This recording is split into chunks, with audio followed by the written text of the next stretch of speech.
So much of what we've done in medicine over the years has not really taken into account individual differences, and this is an opportunity to be part of something historic. Most studies and most clinical trials have always been with the average white male. So as we start thinking about this in the context of building trust, I think we get back that trust by involving the community. Not saying you come to us or we'll just do things to you. We're going to do things with you and in fact allow that information to be accessible to you, the individual. You're going to have some individuals that are going to say, yes, good, we're getting in on the ground level of a study. And then you're going to have those that have some trepidations about it. My thing is to bring them aboard and let them know that this is for the greater good for them. We have input, and without input, there's no buy-in. And without buy-in, there's no commitment. Without commitment, there's no success. Tuskegee happened. We're not trying to hide that or sweep it under the rug, but communities of color will be at a disadvantage if we do not find ways to get by that, whether the focus is asthma, whether the focus is infant mortality, whether the focus is diabetes, cancer, or heart disease. Communities of color are disproportionately impacted by them. It has always been playing catch-up to make sure that they're even getting access, much less minimum service. Low income, underserved, and people of color are oftentimes very generous in giving something if they understand it. And they always do so with the intention that knowing this is not just about me, this is not just even about my family, it is about helping the community down the road. Being able to bring the Asian American population who is never at the table, not only to contribute to science, but to contribute to our ability to understand the nuances within those populations. I think it will provide a huge national data set so we can ask questions and make discoveries about healthcare that will better their own personal health and those of the communities that they are part of. Diversity strengthens the science. It could bridge some civil rights issues and inequities in healthcare across all races and ethnicities and culture. As a community of color, underrepresented, hidden, underserved, what would happen if you were not at the table?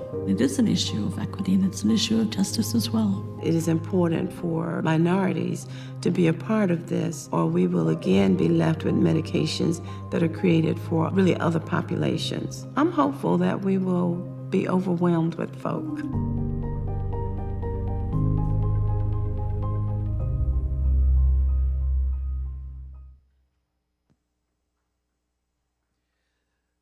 Good afternoon, and welcome to the Oprah Winfrey Theater at the National Museum of African American History and Culture and the All of Us Research Program's Division of Engagement and Outreach Bridging Faith to the Future of Genomic Research event. Today's presentation is in collaboration with the Faith-Based Genetic Research Institute and the National Museum of African American History and Culture. Today's presentation will be live streamed. We ask that you silence your phones and minimize your side conversations. There will be an opportunity to ask questions at the end of each panel presentation. We ask that you write those questions down and submit them to an usher to be addressed. To capture your feedback about today's event, we encourage you to complete a brief survey by scanning the QR code that will be presented at the end of the program. We also want to remind you to visit the All of Us Journey, which will be happening at the Congressional Black Caucus Foundation Annual Legislative Conference this week on September 11th, 12th, and 13th. To learn more, scan the QR code or visit joinallofus.org/tour. Now, please welcome to the stage Leslie Walker from the National Museum of African American History and Culture and Dr. Josh Denny, Chief Executive Officer with the All of Us Research Program.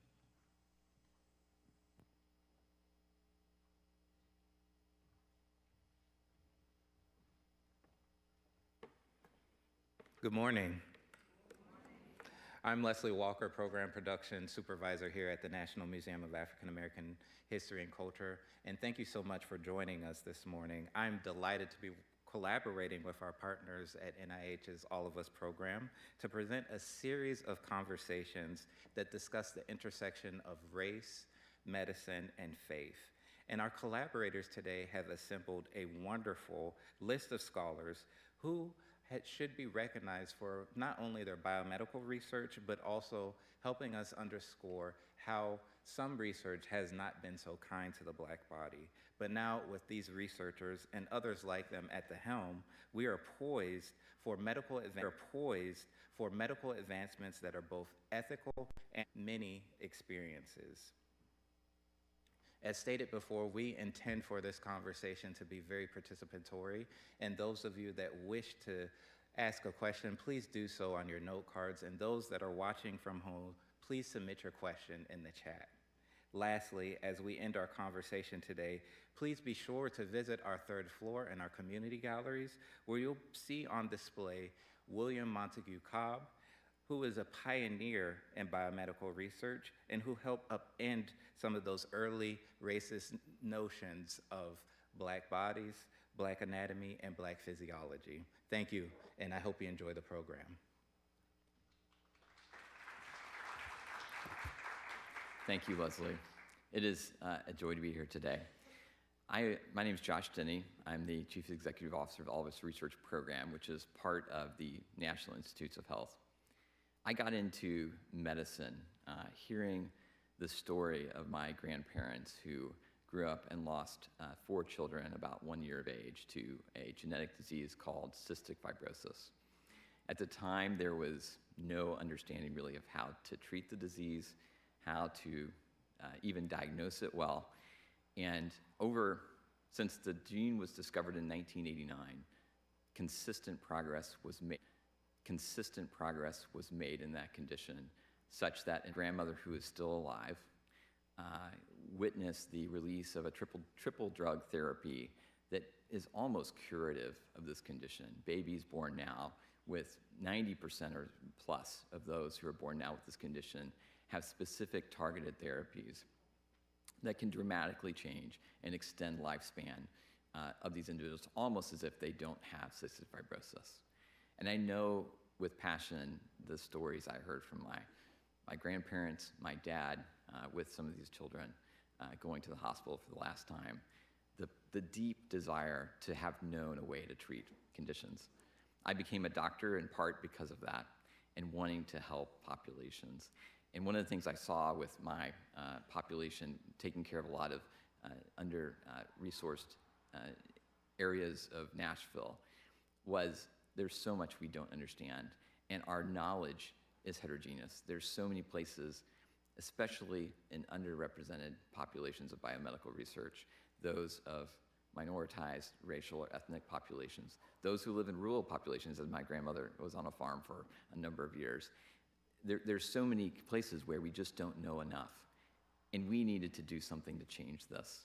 That's why when this program came out, it just seemed so obvious to me as a passion and an ethical and scientific imperative that we try to close that gap and recruit a population that reflects the diversity that we know we have so richly in this country and changes some of the paradigms that we grew up with. So I'm so enthusiastic also about this panel because faith is a big part of my life. And it's part of why I felt called to be here and be part of this mission to try to change some of the ethical past and the scientific discrepancies and the narratives that we have not told well and try to close some of those gaps. So I'm thrilled to be here. I'm thrilled that you all have made time to join this and be part of this discussion. I'm looking forward to hearing our wonderful speakers. Thank you.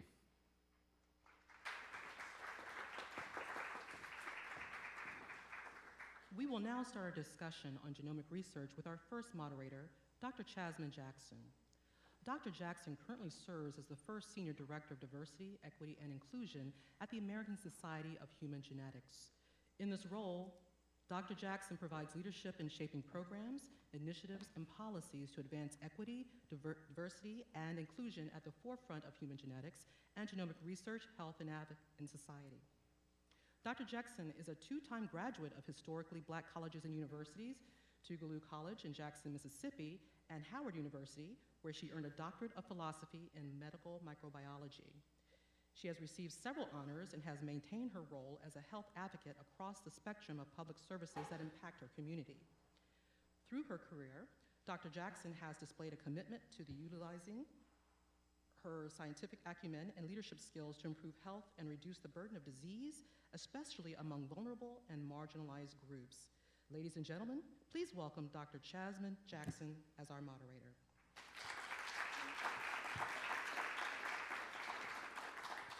Good day, everyone. I am so thrilled to be participating in today's conversation. I want to thank the organizers for inviting me. And I'm even more excited because I get to guide a conversation between two dynamic speakers. So let me introduce them. Joining us is Dr. Karriem Watson. Dr. Watson is the Chief Engagement Officer of the National Institutes of Health All of Us Research Program. Dr. Watson leads the All of Us Research Program efforts to foster relationship with participants, communities, researchers, and providers across the United States to help build one of the largest, most diverse health databases of its kind to study health and illness. Prior to joining NIH, Dr. Watson spent over 15 years as a community-engaged research scientist with research funding from NIH addressing cancer prevention and control. Welcome, Dr. Watson.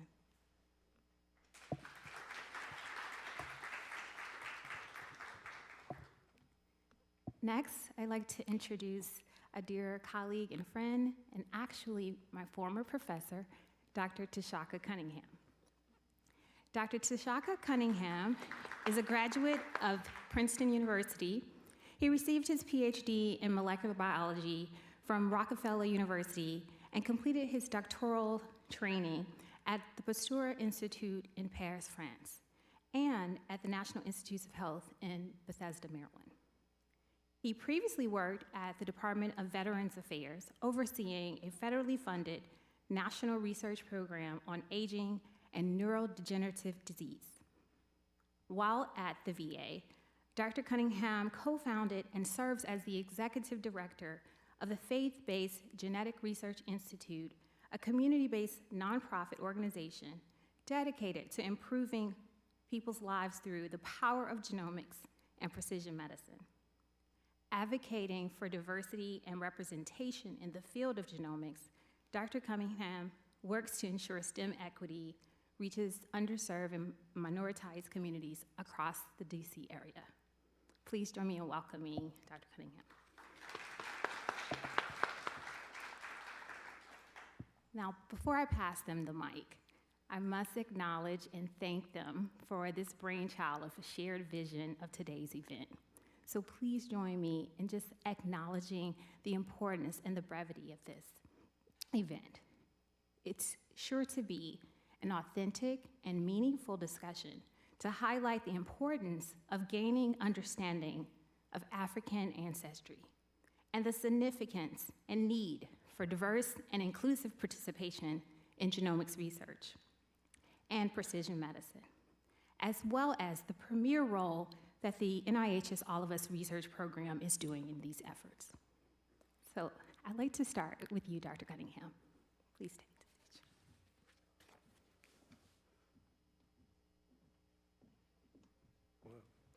Thank you, Chazeman. As you can tell, I'm an excellent professor. These are the students we produce at our HBCUs. Chazeman's a double HBCU graduate of Tougaloo College and Howard University, where I was able to be one of her instructors. Praise the Lord, everyone. Can I just hear a praise the Lord? Deacon Dr. Cunningham has to get that out because I'm very excited to be here. This has been a long time in the making, and I'm happy to speak to you all today about our topic of bridging faith to the future of genomic research. I am going to talk to you about what is genomics and why should we care about it, okay? I myself am a scientist, a PhD molecular biologist by training, so that means I study all things molecular, including DNA and all the molecules in our body. But I know for the average person, this can be a bit of a mystery. What is it and what does it mean? So I wanted to just have a brief conversation about what is genomics and why is it important to us. And it starts with, we've all heard that name, DNA. It stands for deoxyribonucleic acid. But what is it really? There was a very popular song back in the 90s, and I'm dating myself in hip hop. It's called All About the Benjamins, Baby. It's all about the DNA, baby. It's the molecule that makes us us. And what it is actually a molecule. It's a set of molecules, adenine, thymine, cytosine, and guanine, and these are nucleic acids that, in collection, make up the genetic information that make us unique as individuals. Now, some just basic number facts for us. Depending on who you ask, there are about 28 to 36 trillion cells in each of our bodies. So your body contains 28 to 36 trillion cells, depending on your size and your gender. That's the range. Remember that number, okay? Within each one of those cells is over 3 billion of these A, T, C, and G molecules, this unique code of DNA, a single letter code of A, T, C's, and G's that make you you in each one of your cells. So just to put that in perspective, the universe, our known universe, has about 200 billion trillion stars, okay? That number, billion trillion, is also known as a sextrillion, okay? If you do the math that I just gave you, around 30 trillion times 3 billion, that's almost 100 billion trillion. So we're almost the number of stars in the universe is the amount of DNA in your body. Now, if that doesn't come from above, I don't know what does. Can I get an amen? All right, so it's all about the DNA. Now, what's amazing about our DNA is that we are all descended from the same human ancestor that came out of Africa. Sub-Saharan Africa is the origin of all mankind. So when you think about Adam and Eve, they came out of central sub-Saharan Africa over 130,000 years ago and radiated across the globe to make all of the populations that we see today.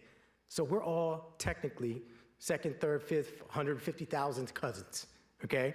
We're all related genetically, and that is the magic of DNA. It's that molecule. You often hear it called the God molecule because it makes us us, and it's in all living beings. And so there's a tremendous amount of connectivity between all of us because we share the same common human ancestor. So just some facts about DNA, which are tremendous, is that because we come from the same common ancestor, we share a lot in common genetically. In fact, according to the NIH, all of the human genome sequences, the sequences of our DNA, are about 99.9% identical. Can you believe that? 99.9%. We're the same species. That's why we can interbreed. That's why we can make large communities. And that 0.1% is what we experience as the genetic diversity that we witness in what we call our phenotypic diversity, what makes us look different. But under the hood, we're all very similar. But that 0.1% is important to understand because it can determine things about us, like what is our susceptibility to disease, what is our likelihood to pass on disease to our children and other descendants. So it's really important for us to understand as much as we can about human genomes. And that's what the NIH has been doing. They invested first in the Human Genome Project, and almost 25 years ago, made the first draft of the human genome known to man, which is, let's give the NIH a round of applause for that, please. Because that Human Genome Project helped us get started to be able to get into the NIH All of Us project, which was started as the Precision Medicine Initiative by President Obama, right? To get at how genetics impact our predisposition for diseases and how we can advance to a new generation of medicine called precision medicine. But the unfortunate fact of the way that genomic research has been done is that very small percentage of the genomes that have been studied have been from people of color, people of African descent or other descent. Mostly, I'd say over 90% of the genomes that have been studied have been of people of European ancestry. But people of European ancestry are only about 15 to 20% of the global population. So in the scientific community, we have a lot of work to do. And it's gonna require engagement with our communities, particularly African American communities and African communities that have not been a part of the research. We need to be included so we can know what's in our DNA, okay? And this is gonna help us make this paradigm shift. This is what we're all trying to go from. Right now, we're still making the shift from one-size-fits-all medicine. That is, I give you a pill regardless of knowing anything about you. I'm gonna give you a pill at a certain dose and hope it works for you. But we all know that doesn't always happen, right? You get a pill, this person has a good response, this person may have a bad response, this person may have an intermediate response. With knowing things like your genetics, your genomics, we can now understand what are the DNA mutations you have that make you process this medicine, respond to this medicine optimally. And that's the future of medicine. And now this is starting to become standard of care for certain conditions like cancer If you get a cancer diagnosis, they're going to sequence your tumor, look at the DNA mutations, and say what chemotherapy is the best match for you. Now, for our community, we need to know, when I say the Black and brown community, we need to know what other mutations that are specific in our community that we need to look out for and make treatments based on. And that will help us determine how we respond to treatments. This is important. It's real world stuff. I'm presenting some data from one of my colleagues who's one of our scientific advisors of FBGRI, Dr. Louiselle Rick-Santi, who's at the University of Florida, but was at Howard University before. She's looking at BRCA1 or BRCA1 mutations in breast cancer in African-American women. Now, there are tests on the market for BRCA1 mutations. Most of those tests were developed with mostly Caucasian DNA data sets. And as a result, some of the analysis that Dr. Rick-Santi's group did, that those tests are accurate only about 9% of the time for African-American women, okay? That means 81% of the time they're gonna either be inaccurate or get it wrong. And what that means is there's a whole set, about 28% of those mutations that she found in African-American women that she looked at that hadn't even been reported yet, enough that you can make a whole new test just for African-American women for BRCA1. This is why we need to be present. Because if African-American DNA wasn't studied here, we wouldn't even know that. And if we don't know more about our DNA, there's going to be X number of other conditions that we get the short end of the stick for. And we don't want to see that happen. So we really need to come out and participate, know more about African-American and African DNA to help us have better health outcomes and prevent this kind of activity from happening. Okay? I'll stop my remarks right there, and I'm going to introduce my colleague, Dr. Karriem Watson, who's going to tell you more about the NIH All of Us efforts in this regard.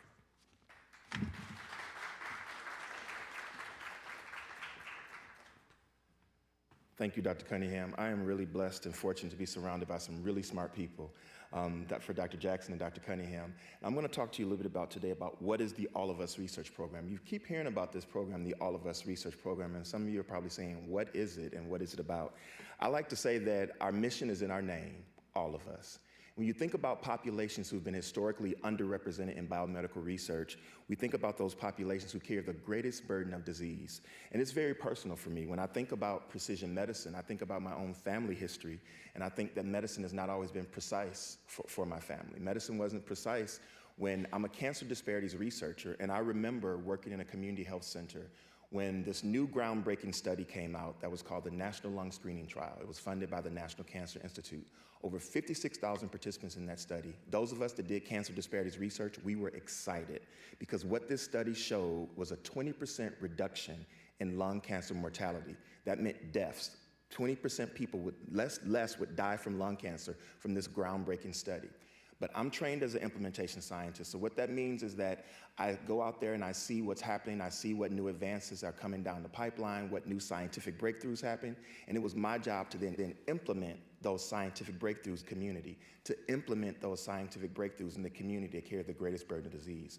So imagine the day when, this true story, when I came back to our community clinic on the south side of Chicago, and I tried to implement these new lung cancer screening guidelines into our community clinic. When we went to implement those lung cancer screening guidelines in that community clinic, the providers had a blank stare on their face, and they began to look at me, and they said, Karriem, where did this data come from? And as a scientist, I was really proud. I was able to say, this study was a randomized, double-blind, controlled study. You know, I gave my scientific spiel, and they were still looking at me like I was absolutely crazy. And they said, our patients don't smoke like this. Our patients they won't meet this criteria. So these new groundbreaking guidelines for lung cancer screening would not benefit the patient population I got up every day to serve, and that several of those clinicians that I work with got up every day to serve. And I so I did a deeper dive to the data, and of those 56,000 participants, only 4.4% were African Americans. 4.4%. However, African Americans make up the greatest burden of those impacted by death and disparity due to lung cancer, but we were only 4.4% of us in the study. And only 9.8% of the participants in the overall study were from underrepresented racial ethnic minoritized groups. So we set out on the south side of Chicago to redo that study and to think about how can we think about this differently.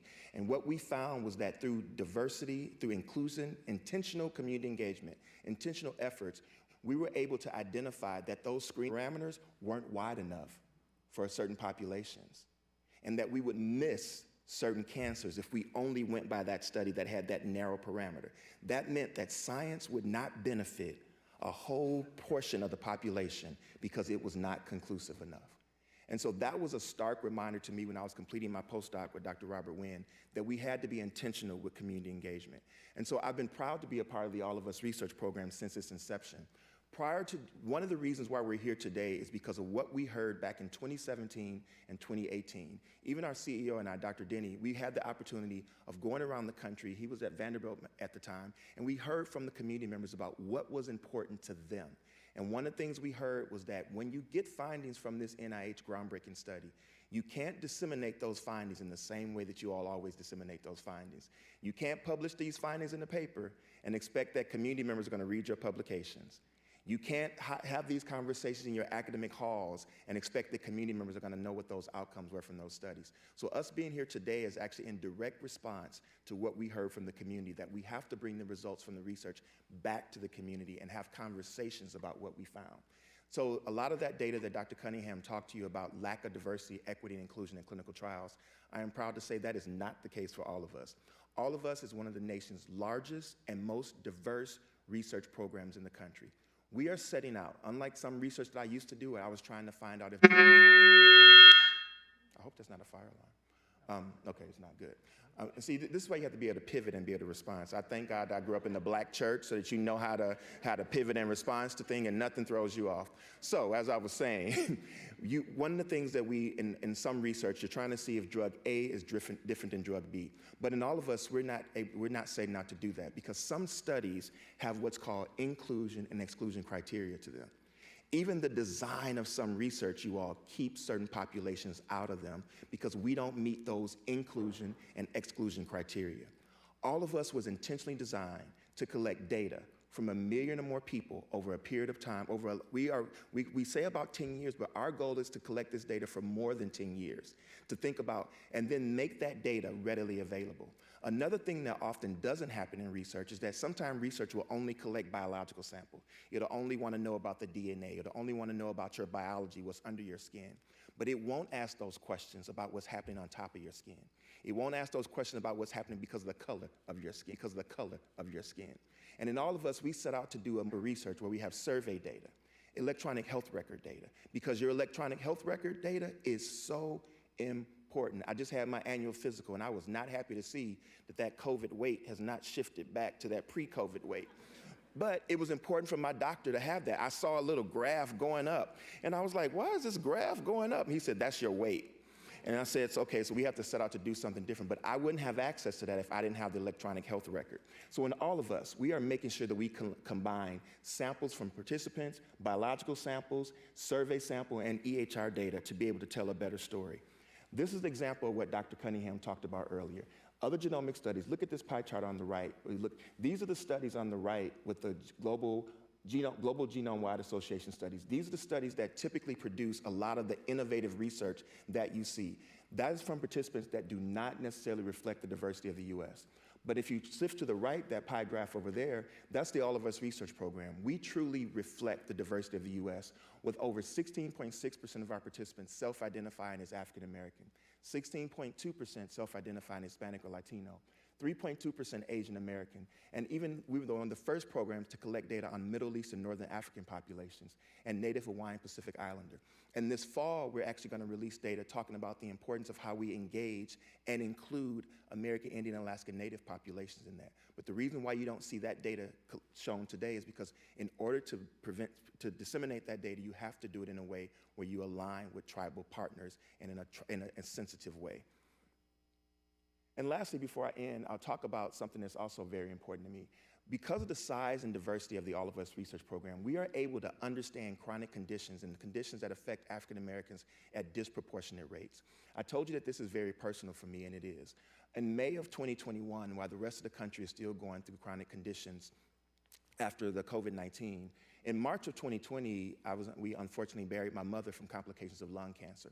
Even as a cancer disparities researcher, my mother was never a smoker, never had any environmental exposures, so we think. So what was happening? I need more research to understand why more women of color are getting lung cancer who don't have risk factors for lung cancer. In May of 2021, I lost my oldest brother from complications of chronic kidney disease and renal dialysis because he was a chronic kidney disease patient, but he also had late-stage colorectal cancer. I remember having a conversation where I wanted his oncologist and his nephrologist, his cancer doctor and his kidney doctor to talk. But what I'm really concerned about is our family history, to make sure that my children, our children's children are better able to understand, are there going to be one day, are we going to have an environment, a healthcare system where we can predict if you have certain mutations, certain genes that may put you at elevated risk for chronic kidney disease, and that your doctor can have a conversation with you about how your diet, your lifestyle, and even your medications can inform what you may or may not be at risk for. That's the future of healthcare, but we won't get to that future unless we ensure that research is truly reflective of those populations that have been historically underrepresented. So I'm thankful to be a part of this program today. I look forward to our discussion. I'm going to turn the floor back over to Dr. Jackson.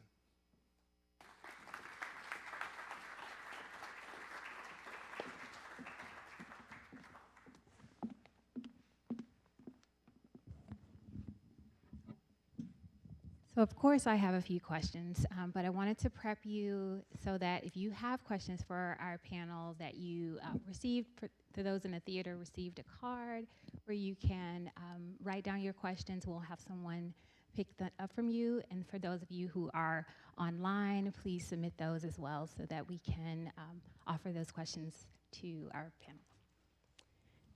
So to begin, now this is for either or both. Can you share what role trust and trustworthiness plays in engaging communities in genomics research? Yeah, I think it's a central role. Trust is the beginning of building a relationship. And I think what happens all too frequently, unfortunately, in the medical community is that trust bridge, that foundation of trust is not established with the patients before asking them to do X, Y, or Z. It's just, hey, we're doing this research study, give me your samples.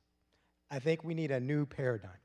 And that's part of what we're trying to do with FPGRI and the community dialogues we're having to educate people and to be honest brokers of information about the type of work that's going on and to build those bridges of trust and then ask for participation.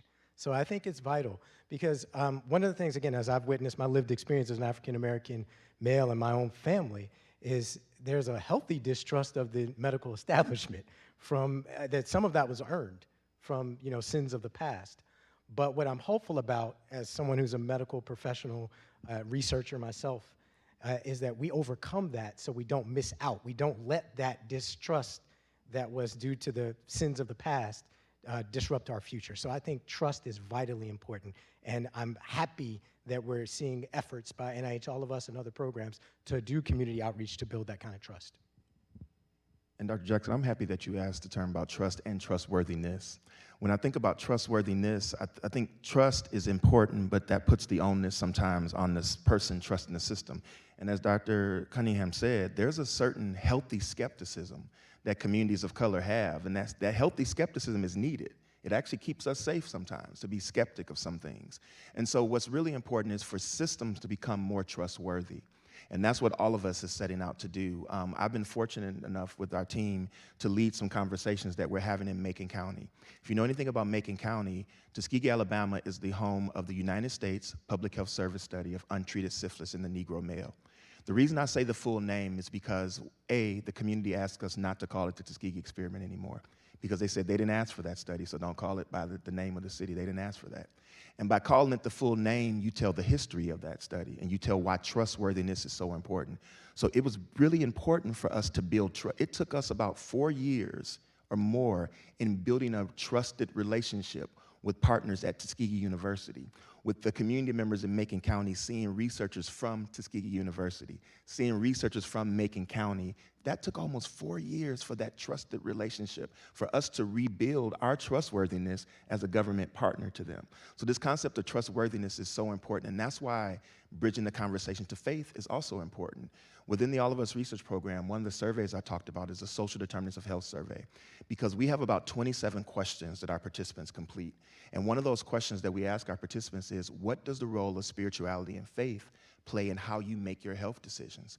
And if we don't train our healthcare providers about the importance that their patients or their participants may want to take into account their faith and how they make decisions about their healthcare, that does not make us trustworthy. To follow on, how do you communicate this value of participating in research? And in particular, what have you heard when you've communicated with faith communities?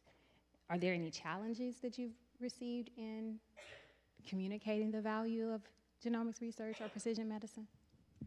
Yeah, I think there are a lot of challenges, and I love to quote the book of Hosea. It's my favorite scripture. Every time we do events in the church, one of my favorite scriptures is, and you all may know it, let me see if you do, my people perish for lack of knowledge, right? And I feel like this knowledge that we're talking about of genetics and health is knowledge that our community, particularly the Black community, can no longer afford to lack. We have to understand our genetics. I think, though, that those two things go hand in hand, building trust and then delivering information to people in a way that they can absorb it. I'm a molecular biologist. I've trained for over 25 years to understand all of this high science, okay? But the average person hasn't. So my job now becomes, how do I break it down so that my mom, my cousins, and everybody in my church family can understand it? And that's what we try to do at FBGRI. So what I found is when we do that, people are very receptive. They want it. Once you can kind of tell people what the risks are and the benefits are in language that they can understand, then they line up and want to participate. But what I think happens too often in some of these studies is folks are just like, hey, we've got a research study, come and give me your sample. I think we're going to have a different dialogue with the community, and I think we can have a different dialogue, particularly with faith communities, because that's where a lot of minority communities get their trusted information. And so as we get the right information to the faith communities, I think that trust building is going to happen more naturally. And I think that some of the messages that I've heard in the faith community, and when we talk about the faith community, I want to be clear that we're talking about the broad and inclusive faith community across multiple religions, multiple beliefs. When we're thinking about our temples, our churches, and our mosques, and other places, we think about the faith conversation. And one of the things that I've heard, I used to do some work with what was called health ministers or health leaders, similar to community health workers. And they wanted things broken down in layperson's term. They wanted us not to use that big scientific language that we often use, but talk about what is the importance. So for example, we saw this during the pandemic. There were many scientists that were talking about the importance of getting vaccinated and getting tested for COVID-19. But where we saw a lot of that movement happen was when our churches and our mosques and our temples started doing testing in those parking lots. When we heard from faith leaders from their pulpits or from their podiums saying that this is important for us to be a part of this and to ask questions about the advances of science. Even there's an NIH study called the Jackson Heart Study that's looking at cardiovascular disease in Jackson, Mississippi. That study actually looked at participants who said that they had a higher spirituality belief or that they had spiritual practices. That study began to show that those participants in that Jackson Heart Study who noted that they have a strong spiritual support system actually had better cardiovascular disease outcomes. I don't know about you guys, but I am getting really overwhelmed with this clarity of where some of the barriers are, but then what all of us and other programs are doing to overcome them. What do you say to people who have fears and concerns about their data being safe and protected? And how are these programs avoiding misuse and abuse? I'm going to let Dr. Watson speak to specifically the NIH, but I'm going to say just in general, I think it's healthy to have a fear of something you don't understand at the beginning. But then through education and knowledge, you mitigate that fear and decide whether or not you really need to have it. I think with genetics and health, that's one of those sort of boogeyman that's out there because we don't fully understand it. It's like what I hear from people in the community a lot is, what are they going to do with my information? How are they going to use it to help me? So there's a mysterious they out there, okay, a nefarious force that is presumably going to take this data and do something bad to you with it. The truth of it is, it's kind of hard to do that. And I say that as a genetic scientist. If I sequenced everyone in this room, which I can do in my lab, if I took a saliva sample, I could take it on my sequencer in my lab, run your ATCs and Gs, tell you what your sequence is. But if I don't know anything really else about you, and don't have a whole ton of information, I can't use it to hurt you.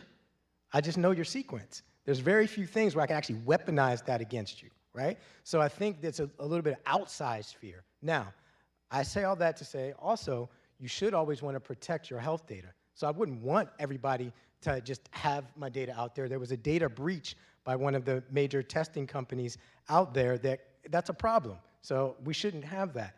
I think some level of fear and concern for your data is always clear, but we need to balance the fears that we have with the medical realities that we want to take place and take part of in the future so that we don't find ourselves in the position where we're so afraid that we miss out on being able to benefit from the future advances. I'll start from the participant lens because yes, I'm a scientist, yes, but I'm also Karriem, the participant in the program. And I'll be honest with you, one of the things that made me most comfortable was our informed consent process. So when some of you all may be interested, you go to joinallofus.org or scan that QR code to find out how you can learn more about all of us. If you do that, you'll see that the first piece that you get engaged with is part of the consent process. And our consent process is not short. I will warn you, it's not short. And that's intentional. Because we don't want the consent process to be short. We want to talk, we want to have a conversation with you about what it means to be included in our study. And the other thing when I joined is that I wanted my data included. I'm a cancer disparities researcher, right? And so I talk about when the prostate health index or prostate specific antigen, PSA, when that study was first done, it was not done on the majority of African American men. It was actually done on data from in Europe. So our PSA guidelines were developed on men that don't look like the population that carry the greatest burden. So I would be hypocritical if I weren't a part of the research. So I'm a participant. And as Karriem Watson, you won't see my name in the study. The first thing that we have to do is de-identify the data. And I encourage all people before you join any clinical trial to really understand the consent process and to ask those questions. Who will have access to my data? What will happen with my data? How will it be de-identified? It was easier for me, because I know research, to join and give my blood sample and to complete the surveys, but I was still a little skittish about giving my electronic health record. I'll be honest, because I worked at the hospital where the study was going on, and I was like, I don't know if I want my research assistant. They had to remind me, they said, Karriem, that's not how it works. No one here will have access to your electronic health record information. That information will be de-identified and uploaded in a way that's totally not gonna allow anyone here to see that. So those are questions that even I, as a scientist, had to ask. And then I wanted to know, what is the program doing to keep my data safe on a regular basis? And we do things like hackathons, even where we have some of the best and brightest try to break into our data and to see how they can get access to that data. So I'm excited that there's some really smart computer scientists, some people that understand data safety and protection way better than I do, making sure that my data is safe and protected, because my data had to be included. I'm also a participant, proudly. And I have to tell you, again, the sign-up process is a bit onerous, but I love the data that I'm getting back from it. I feel like the All of Us program, for example, the African ancestry component, when I did another testing service, I'm not going to say what it was, said I was only 55% African. But All of Us was more accurate, so I'm 60% African, right? I thought I was at least 75 because I got 3 African names. Tshaka, Jawanta, Changa, Cunningham, that's the slave name. But I'm just going to tell you, having that gave me a great deal of comfort, right? Not only because I felt like they got the ancestry algorithm better, plus I also learned things about me that, genetically, I'm feeling pretty good because I don't have too many mutations out there, right, that are bad for me. So I have one that if I have to take an antidepressant, they got to give me a higher dose. But I'm glad I know that, because if I ever go on an antidepressant and need to get my dose adjusted, I can go in with that information to my doctor and be ready to go and get the right level of treatment. So I'm a proud participant in this program, and I do think they do a great job of protecting the data, knock on wood, right? Let's make nothing happen there. But I think the information that the researchers are going to be able to gain from this data set far outweighs any risk that we might fear from a data breach, in my perspective. I learned about my reaction to blood thinners. So I got my data back, and it told me that if I ever, God forbid, would have any event where I would need certain blood thinners, I would have to talk to my doctors about, do I have the right dose of that blood thinner? Because my body reacts differently to certain blood thinners. We did receive a question from the audience. In the same sense of our nation having a national defense strategy, is there a national health strategy that reaches out to all of us, or at least incorporates in the initiatives you happen to champion? We're one of them. We are one of those national health strategies. All of us is one of the most innovative research programs that existed. One of the things I was saying before was that some research programs are looking to test drug A versus drug B or device A and B. We're looking to collect data from 1 million or more people and then make that data readily available to researchers.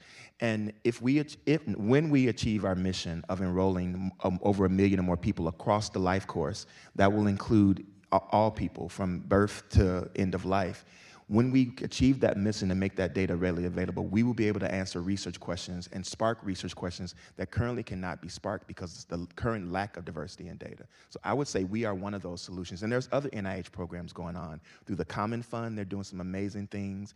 They're doing some amazing things at NHLBI, looking at community engagement and implementation science. So I would encourage our listeners, both in the room and online, to go to the NIH and look at all the ways that the NIH is doing community engaged research differently. Yeah, this is our tax dollars at work. And as citizens, we should be very proud of our National Institutes of Health and support and engage in these studies because our tax dollars are paying for it. So we should participate so that we can benefit. I trained many years ago as a postdoc fellow at the NIH. And I can tell you it's a preeminent research organization. And they're doing a lot of population health type of studies that are meant to move our society forward health-wise. So I definitely agree with what Dr. Watson said for us to look at the information on there and the websites and participate. So another question from our audience, how might you all encourage younger people to consider participating in studies when it comes to age? Well, again, younger people can't consent to participate in these kinds of research studies, but hopefully, I'm very passionate about engaging youth in STEM. I actually participate in a number of projects here in the DC area, Future Kings STEM training, as well as Future Queens of STEM training, where we train young men and young women ages 6th grade and up in the molecular sciences. So they actually learn how to sequence. And we've had a group of young ladies in our Future Queens cohort that was learning how to sequence DNA related to genes for human hair texture. So they were looking at different genes related to hair texture. And then we recently had a program with our young boys, Future Kings, that was looking at curing a rare disease that one of the young men had. So we had a rare genetic mutation that the boys were able to clone the gene for it and change the level of that gene expression in cells. So they're learning some advanced techniques that are going to keep them in the STEM fields. This is what's going to keep us as Americans competitive in the global marketplace as we maintain our dominance in innovation in this field. And so we should be very thankful of the investments that the NIH and other federal agencies are making in this, and I hope to see that continue. Representation matters. We all know that. It's not just a cliche to say if you can see it, you can truly believe it, but it's true. I remember when I was a graduate student or a postdoc, and I heard that there was this new African-American geneticist coming to Chicago, Dr. Rick Kittles, and they did a presentation for him at DuSable Museum of African-American History. I went to that concert like I was going to a Jay-Z concert or a Clark Sisters concert, because I grew up in the church, so it's both Jay-Z and the Clark Sisters, right? But I went to see Dr. Kittles like he was a rock star to me, because he was. It was a black man doing genetics, scientist in a way, and just seeing it, I still remember it to this day. But even the importance of us starting even before graduate school, I was in a program called the New Lights, the National Urban League Incentives to Excel and Succeed, that exposed me to STEM careers when I was in junior high and in 6th grades. So I know the importance of exposing our youth to careers in STEM and what it can do. I know we're running out of time, so if we got a chance about one more question, 2 more. All of these are very good questions. We talked a lot about settings, and of course the content of this conversation is focused on faith communities, but we have a question from the audience that says, well, what about Black men who may not be in churches? Are there efforts to recruit and support them who, for example, maybe in barbershops? Yeah, you can read one of my publications on African-American men in barbershops. But no, I'm joking, but seriously, just next Saturday, I'll be at Cut It Out Kurt's shop on the south side of Chicago talking about the importance. He's celebrating his 25th anniversary. But why is that barbershop so important? Because he's closed on Mondays, but he's open on Tuesdays. Kurt is there. Kurt reaches more Black men every week than I could ever think about reaching. So we engage Kurt and other African-American barbers in the city of Chicago as citizen scientists. We actually actually trained and engaged them on the importance of talking to their clients about certain cancer screening, colorectal cancer screening, prostate cancer screening, tobacco cessation, and in the importance of mental health as well. So I believe in reaching people wherever they are. Faith community, we work with, Tshaka and I are both part of fraternities. He's a part of another one. I'm a member of Alpha Phi Alpha Fraternity Incorporated. But we both, wherever we go, we're talking, we meet men and we meet the community where they are. And that's so important. Again, for many of our communities, particularly African-American communities, historically the church is such a foundation for disseminating information into the community. It's not lost on me that the entire civil rights movement started in the church, right? And the churches were the safe spaces where our ancestors met and helped us make progress. So I think churches extend to barbershops, extend into the community, and we need to reach the community everywhere that we are.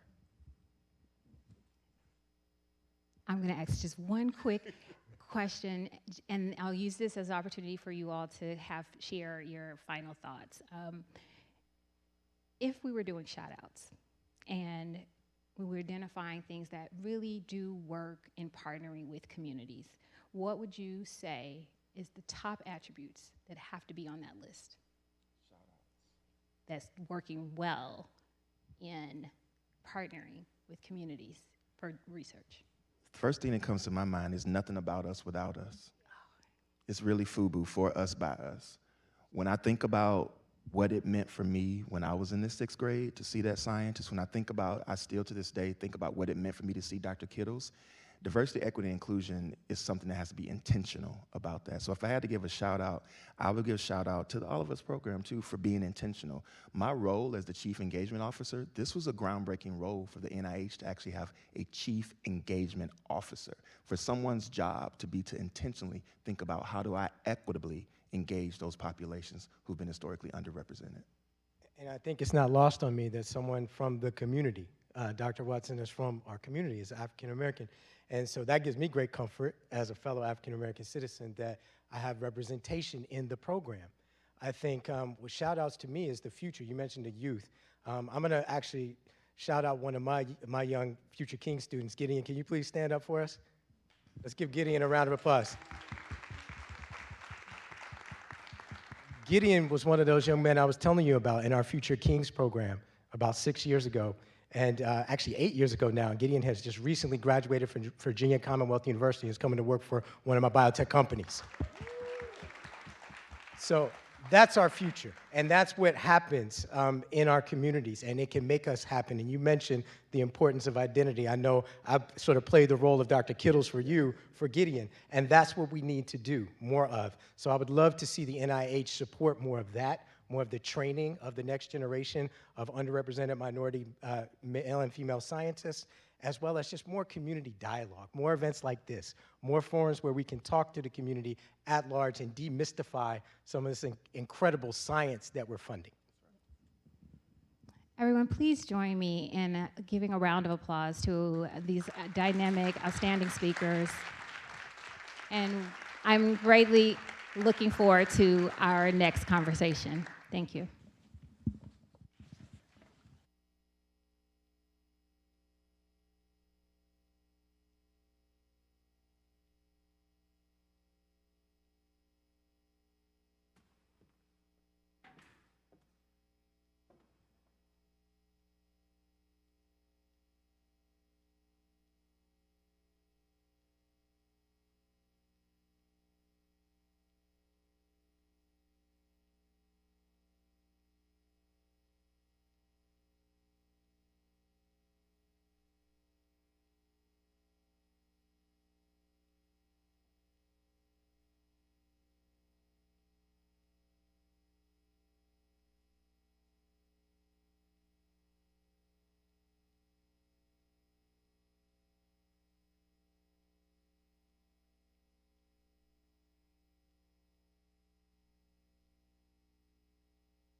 Good afternoon, everyone. I think I can introduce myself. I'm Roslyn McAllister Brock. I am the Chief Global Equity Officer for APT Global, and I'm the Associate Minister of the historic Alfred Street Baptist Church. And I'm so pleased that all of you are here this afternoon for this very insightful and timely conversation. I want to thank the panelists for the discussion that has already taken place, but now we're going to go just a little bit deeper and have a more in-depth conversation about one's faith and the role of medical research. And so at this time, I'd like to invite Dr. Fatimah Jackson to join us on stage to be a part of this panel conversation. But as she comes, let me share a little bit about her, as she is a woman of many great accomplishments. Dr. Jackson is currently Professor Emerita with the University of Maryland, College Park, as well as Professor Emerita with Howard University, and was awarded that distinguished honor based upon her service in academia. A brief snapshot of her accomplishments include having served at 5 academic institutions, appears in over 150 research publications, has received over $15 million in major external funding from both government and private institutions, and has received a number of academic and professional honors and awards, including being named Woman STEM Researcher of the Year from Howard University. We can give that a big round of applause. Dr. Jackson has vast experience in various research areas, including genetic variation and health disparities in peoples of African ancestry. Because of her depth of knowledge and inspiring work, it is no surprise that she has mentored and influenced more than 2,000 undergraduate students, 40 graduate students, and at least 7 doctoral students. We're so happy to have you join this panel, Dr. Jackson. Let's give her another big, big round of applause. So let's get started. Dr. Jackson, I'm going to begin with you. It's a fact that faith-based organizations serve some of the most vulnerable populations. They are so embedded in communities that you can easily find 3 or more places and houses of worship on every corner across the length and breadth of our nation. And because of their locale, their identity as a trusted and dependable voice, both in good times and bad times, these faith institutions speak to the local needs of our communities, both large and small. Despite such favorable characteristics and their importance to the African American culture, these institutions are sometimes overlooked, undervalued, and most often overexposed by research data collection, resulting in a growing gap in health equity. Now to the question.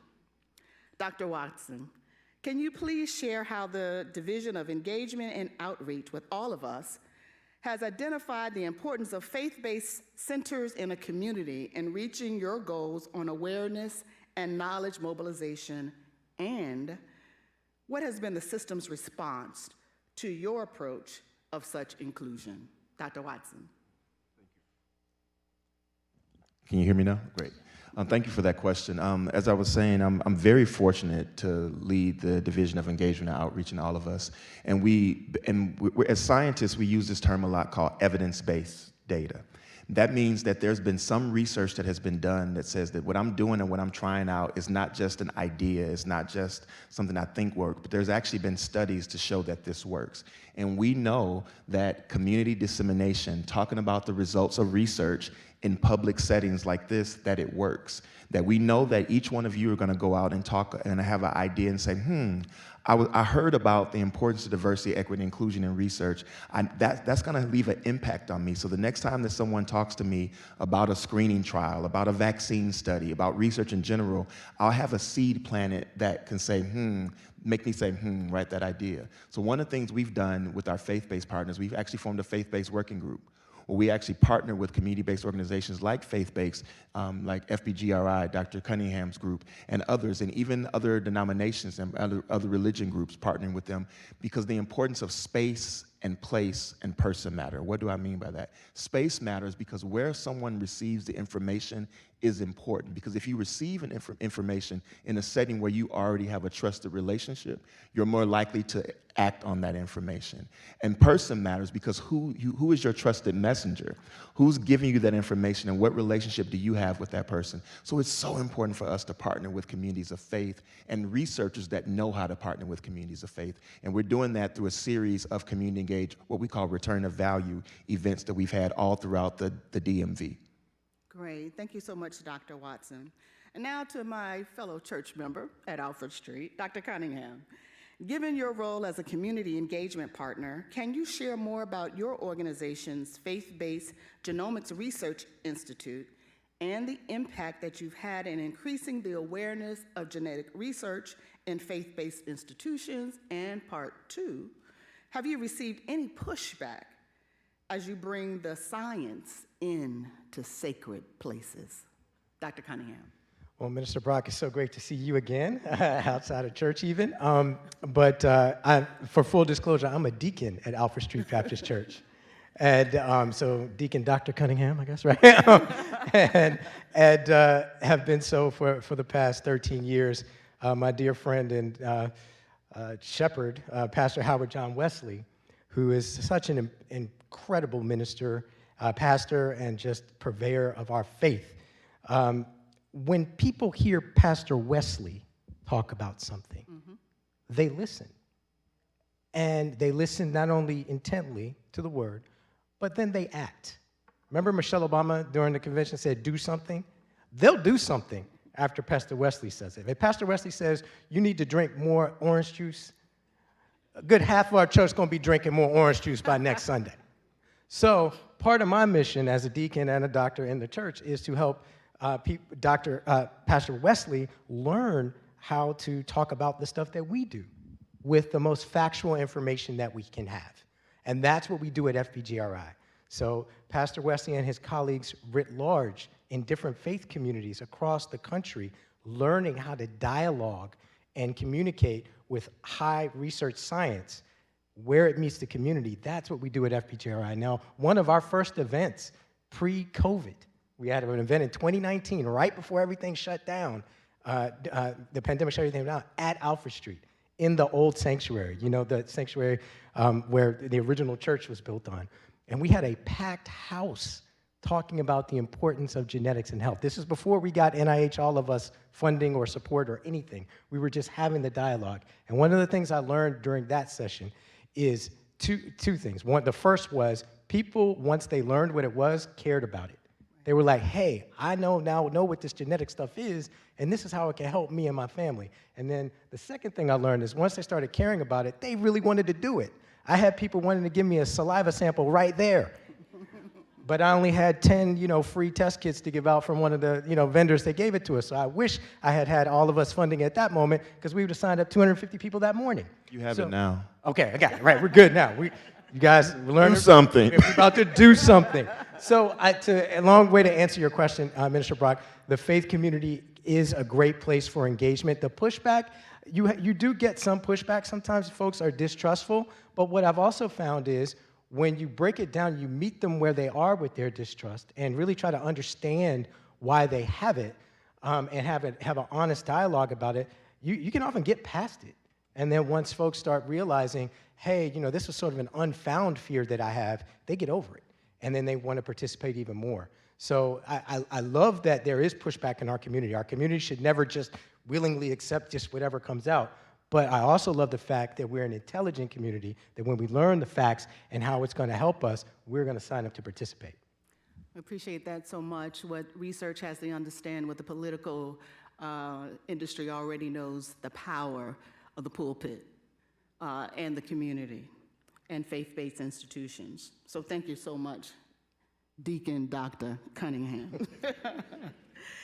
Now, Dr. Jackson, I'm so excited to hear from you on this subject. And as you come and we trade places to talk about the role of faith. I'm interested in your perspective on the intersection of faith and resiliency, particularly for communities of color, given their encounters of systemic oppression. Can you share with us briefly your experiences of how communities are motivated by such resiliency? Why don't you welcome Dr. Jackson as she comes to the podium.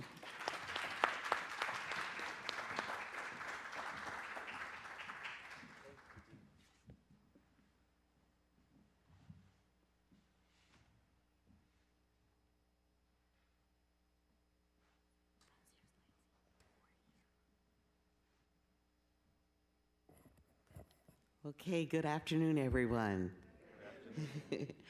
I'm very honored to have been invited here. I just recently retired from Howard University, and my husband said, "Are you still working?"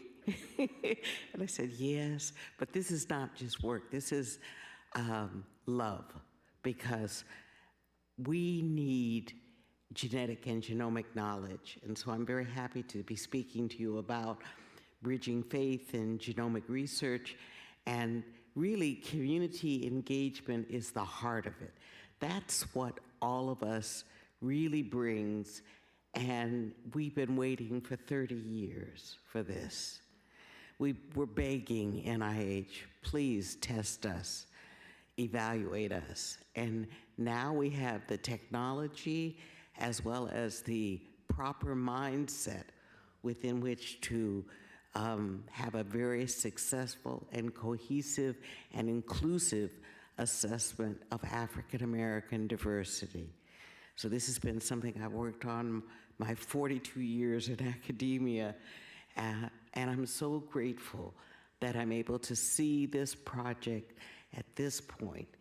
And it's just, it opens up the door for so many positive developments in precision medicine and so forth. But I want to talk about community engagement, resilience and clinical research participation, Islam as a practicing Muslim, and research participation, and then the challenges that are needed as we advance health equity.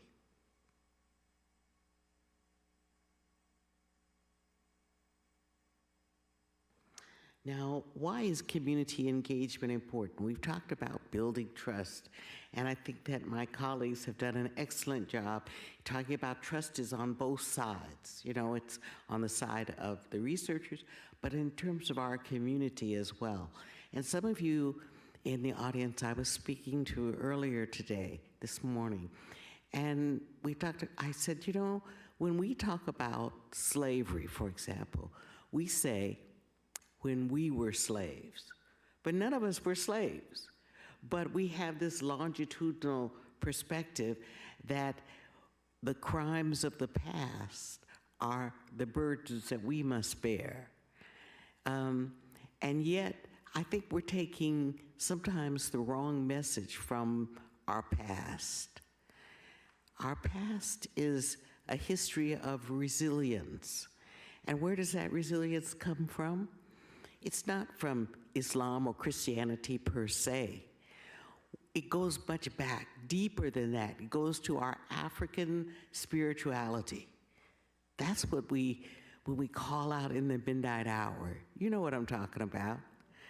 When we make a way where there is no way. We were doing that before we understood who Jesus was, before we understood the tenets of Islam. We still understood that there was something greater than us and greater than those who oppressed us that we could call on and that we could use as a basis for empowerment. And that's what I see all of us actually being a vehicle for empowerment. Because if you know yourself, then you can act accordingly. You can take the right foods, you can take the right medications, you can engage with your body in a way that sustains life. Now, cultural preservation is another important part of community engagement. We need to be involved so that the All of Us program or any other program that comes down the pike is responsive to our needs, our unique needs, okay? Of course, this increases our civic participation, because if you have a good idea about yourself, you feel more engaged and more part of the society. Our health, our wellness is very much tied to understanding our genetics. It's not that genetics is the end all and the be all. That's not true. But it's a significant contribution to who we are as a people. And what I've found over the years of doing research on African Americans and African descended peoples is that we are a highly diverse people. We are an amalgamation of different African peoples. We're not solely from one tribe or another tribe, but from an amalgamation, a mixture of different African tribes from different parts of the continent. And the significance of that is that Africa is the homeland of humanity. So our species, Homo sapiens, as Dr. Cunningham pointed out, we've spent the longest period of time in Africa. So what does that mean? That means that our ancestors, I'm talking about way remote ancestors, have had the opportunity to accumulate mutations that are the basis for genetic variability. So it's that genetic variability that we want to capture. Now, most of our genetic variability as African Americans comes from Africa, from our African ancestors, with minor inputs from non-Africans. You know, you wouldn't get that from the literature. The literature makes you think that the biggest source of variation in African Americans was our European ancestors. But no, it's our African ancestors, because the greatest variability is in Africa. So we have a portion of that variability in us. The anomaly is that not that many Africans actually were brought to North America. Only about 350,000, the majority of whom were men, and maybe 1/3 were females.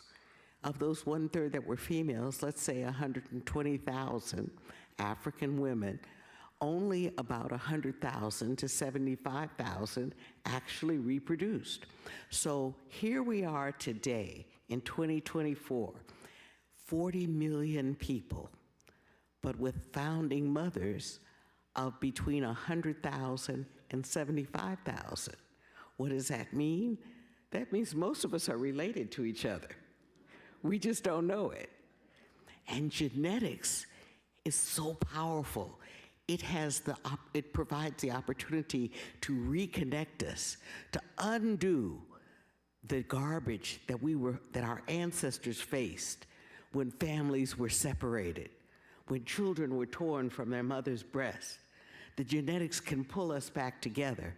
So not only can we find out if we have a susceptibility to APOL1 or any other genes that were advantageous in the African environment, but are sources of clinical disorder here, we also can use the genetics to identify our relatives, to put back together that which slavery and Jim Crow racism has torn apart. That's extremely powerful. I guess I'm going to borrow from you. Isn't that what God does? I mean, you know, people do bad to us, but we are able to fix what they have done and reconnect. And that reconnection is part of the importance of community engagement in, I call us legacy African Americans, because we didn't just arrive here last week. We didn't come off, just get off the boat from Lagos. No, we've been here. We went through the legacy of slavery, the legacy of Jim Crow racism, and that has altered patterns of gene expression. So one of the things that can be done with all of us, and I don't know if it's going to be done, but to look at some of the epigenomics, because certainly you have the information on environmental and dietary exposures. So again, a project like this has a way of opening up all kinds of possibilities that we never imagined, and to create true equity in the country that we have sacrificed so much for. These other topics that highlight the importance of community engagement, like leadership development, partnerships and collaborations, and celebrating success, are natural downstream ramifications of community engagement.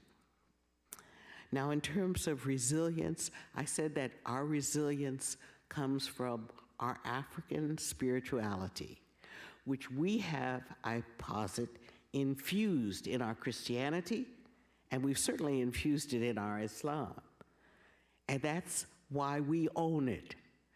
And the organizations that we own should be the organizations that we link to for community engagement in this very important genetics project. Of course, we've talked about the historical patterns of clinical research participation. And what I want to point out is that for a long time in American history, African Americans were the sole participants in clinical research. I'm talking about unregulated experiments on surgery without anesthesia done on enslaved people. Who were the enslaved people? Our ancestors. These historical patterns are interesting to me because before there was ethics in medical research, we were the dominant research group for analysis. As soon as the ethics came in, then we get the short end of the stick. We're not engaged. We're somehow not willing to participate in clinical trials. We're not being asked. We're not being included. So all of us has the chance to turn all of that around. And I think that that's extremely important. We've had a history of cultural and linguistic barriers, but I want to get to the next slide, which is really talking about the things that we can do to overcome the disadvantages that we face. Of course, the roots, I said, are in our spirituality, but the benefits of our clinical research participation, how does this help us? Well, if you increase the diversity, then you get more generalizable, more applicable results, more results that are going to be relevant. And what my research is telling me is that because of the underlying genetic diversity in African Americans, you need a large sample size in order to capture all that diversity. The good thing is that we actually, at the end of the day, are all related to each other. So, okay. We want to improve our health outcomes, develop these targeted treatments, which are extremely important and have been discussed in the first section. We want to build trust because this is our country. You know, we have affinities to many other nations in Africa, but this is our country. And this is where we put down our roots. And we want to be empowered by increasing involvement and benefit to include other African Americans. We serve as a model for so many different populations around the world. So people are looking to see how are African Americans going to be included in this major initiative. Finally, in terms of the challenges to advancing health equity, we have of course, socioeconomic factors. If you go to the physician and you're not knowledgeable about your disorder, then you're at a disadvantage in terms of getting adequate treatment. And sometimes our challenge to health equity is that we don't have access to actual good quality health care. If the physicians are there, they're not interested, or if they're interested, they take shortcuts with us, or they generalize, or they're not informed about our inherent diversity. Of course, chronic stress and psychosocial factors, racism, discrimination, those can all influence the expression of genes. So it's not enough just to know your genetics, but you have to know the social context within which those genes express themselves. I mentioned to you epigenetics, and I just want to point out that the actual discoverer of epigenetics was the Honorable Ernest Just. And Ernest Just was a cell biologist who, in the 1920s, said, it's not just the nucleus, there's something else going on in the cell. And so, you know, it reminds me that this black man was ahead of his time. He was a genius. He saw things that his fellow nuclear gene-centered researchers had not seen, but we are still benefiting from his insights. And it's a reminder that if we give ourselves permission to explore our natural talents, to be our whole selves, then we will succeed. We will have a presence in the 22nd century. Finally, these challenges include historical and structural factors, which again you are familiar with, historical injustices and structural racism, but health behaviors. I've often imagined that if we knew the genetics, we could structure our lives so that from the very first baby food that we received, that it was appropriate for our genomes. Imagine that. That could be a whole industry. Maybe there's some entrepreneurs out there that would like to market baby food for particular genomes. In any event, thank you all very much. I'm getting the signal to move on, and thank you.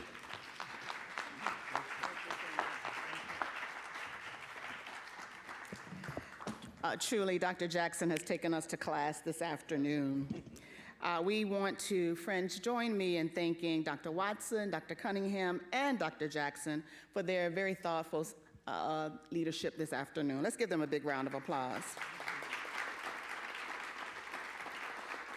And friends, I'm the immediate past chairman of the nation's oldest and largest civil rights organization, the NAACP. I served as chairman of that august body.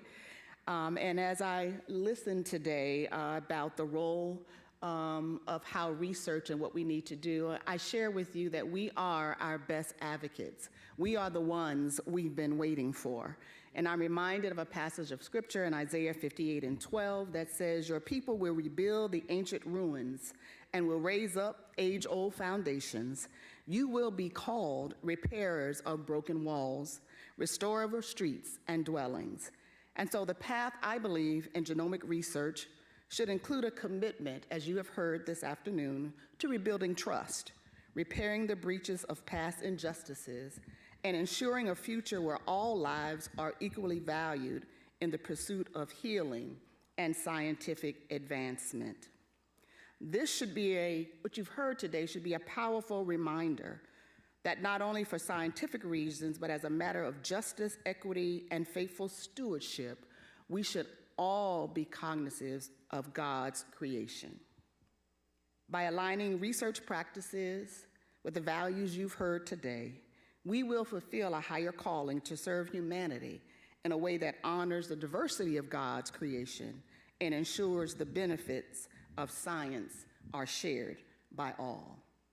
And if you remember nothing else, remember this: the pathway forward to true equity in genomic research requires all of us. Thank you so much for being here this afternoon.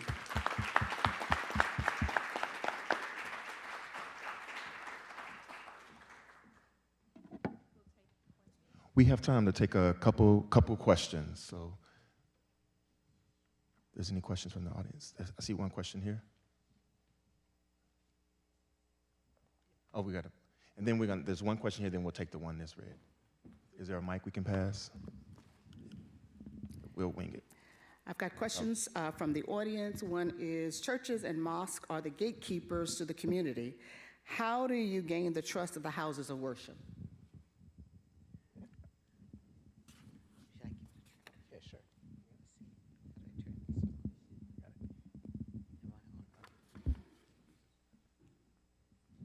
Okay, can you all hear me? You say never give a Jackson a microphone. We're going to sing or dance or preach. Here comes the preaching. So Islam, I was raised as a Christian, so I feel comfortable, and I love Christianity. And of course, I love Christ. Christ is a part of Islam. But what I found in Islam is that there are lots of rules, and I'm one of those people who needs rules. I need rules. Otherwise, I get pitiful and get distracted. So with the rules comes sets of guidelines for genomic testing, not explicitly genomic testing, but things like the idea of doing no harm and improving the quality of life and so forth. So for Islam, any new technology that comes in Islam, we evaluate it with respect to the rules that come from the Quran and the Hadith. And then those rules then become the guideline. If it's satisfactory with that, then we go for it. If it's not, then we reject it. So it's pretty straightforward. There's a project I was doing with some pigs when I was at Berkeley, and I asked the imam, the sheikh, is it okay for me to use pigs? He says, you're not eating them. And I said, no. In fact, he said, if that research, that experiment on the pig is able to improve the quality of human life, then it becomes wajib, it becomes required for you to work on that pig. Thank you, Dr. Jackson. We've got another question for the panelists. How do you account for the faith community who may not participate in these studies, like Jehovah's Witnesses? As opposed to speaking to a specific religion, I will speak about I've learned a lot through our work with tribal engagement, for example. And even the work recently, I had an opportunity to engage with some researchers from East and West Africa across Cameroon looking at sickle cell research. What we still know in certain communities and in certain countries in Africa is that there are still cultural practices where giving one blood is still sacred. So we have to honor that as researchers. I can't come in there with my Western culture, my Western practice saying, if you don't give me your blood, I won't have research to do. That's why things like artificial intelligence and machine learning become really important. That's why scientists like this young man are so important, because for populations who may have certain religious beliefs or cultural beliefs where they may not donate their blood, I'm looking forward to a scientific day when certain scientists can create polygenic risk scores, predictive modeling, truly use artificial intelligence and machine learning to do things that we may not be able to do because everyone may not be able to donate their sample for cultural reasons and cultural purposes that we have to honor. We have to honor those things. Thank you so much. Another question. Is this model of engaging faith communities in biomedical research something that is being taught in universities and divinity schools? Not yet, but it's in the works. If Dr. Cunningham has anything to say about it, it will be. We have a whole methodology. We call it the honest broker methodology of communication. And I said it centers around training, particularly clergy and other people of faith, about how to message and talk about these high science concepts with the lay communities that they serve. So I'm hopeful that that's in the future. That could be a college curriculum at the university level, and maybe something that all students that go into health sciences major have to take as a part of more awareness around diversity, equity, and inclusion as they deliver care. So I'm very excited about those prospects. I do want to shout out to Hampton University. They have the first PhD program it's PhD in religion and community engagement. Wonderful. That is a major step forward. So give Hampton University a shout out for that first PhD program in community engagement and religion. And McCormick Theological Seminary in Chicago just hired its first African-American president, Dr. Maisha Handy, who's very interested in that intersection of faith and community. So you see a change happening at in our training institutions. Well, I'm going to have to work on the Samuel DeWitt Proctor School of Theology at Virginia Union University, my alma mater. Last question, and very briefly for all three of the panelists, please. What are your hopes for the future of biomedical research in the African American community, particularly as it relates to health equity? Very briefly, closing comments. Closing thought. I'll start. My hope is that we participate at all levels. So not only as participants in the research, but actual participants in doing the science and making the discoveries and innovating and making the new companies that spin out of that. I want to see the participation from our community increase writ large, because what we've seen is just like with the building of this country, we have a vital role to play. As people of color, citizens of color, no matter our history of oppression, the spirit that God put in us and our ancestors imbued us with, the strength that they imbued us with, give us that capacity to be major contributors to help us as a country win the future. So that's what I hope to see as participation. Thank you, Dr. Dr. Fatimah, and then last word would be Dr. Watson, briefly. You know, briefly is hard for me. In 1994, when we were being excluded from the Human Genome Project, a couple of us got together and wrote a manifesto for African American participation in genomic research. And what we said was exactly what Dr. Cunningham has said, that we want African American engagement in all aspects of the research, not simply as subjects, but also as defining the research questions, as principal researchers, as technologists. You know, so if we're at every level, then we're assured of equity. If we don't see ourselves at every level, we will not have equity. And I envision a day, and let's give a round of applause to that. I envision a day where your zip code will not be more important than your genetic code. Where you live should not determine if you live or how you live or how long you live. And I imagine a day when precision medicine will be precise for all of us. That when you go to the doctor, it won't be determined by your insurance, whether you're at an academic medical center or you're at the NCI designated cancer center, but the fact that you go to get care, I envision a day that you will get that care and that care will be precise for you, and that all of us would have played a role in making sure that that happened. Great, let's give this dynamic panel another round of applause. We are so grateful and would ask again that you go tell somebody about what you heard this afternoon. Again, we are the ones we've been waiting for. Courage must not skip this generation when we speak to the importance of genomic research in the African American community and beyond to achieve true health equity for all. It requires who? All of us. One more time. All of us. And one more time. All of us. Thank you so much. We wish you grace, peace, but most of all, power. Thank you. Thank you to our moderator. And I want to invite you all to join us on, is Deidre ready? Okay, Deidre, we're ready for you. Thank you, Dr. Watson. Yes, thank you to all our panelists and moderators today. We hope you have enjoyed today's presentations and worthwhile information from all our presenters. And now, we would like to hear from you. Please use your phones to scan the QR code on the screen to complete a brief assessment of today's event. The feedback that you provide will help us to plan future events like this one. And while you are taking your survey, we would like to offer a few announcements.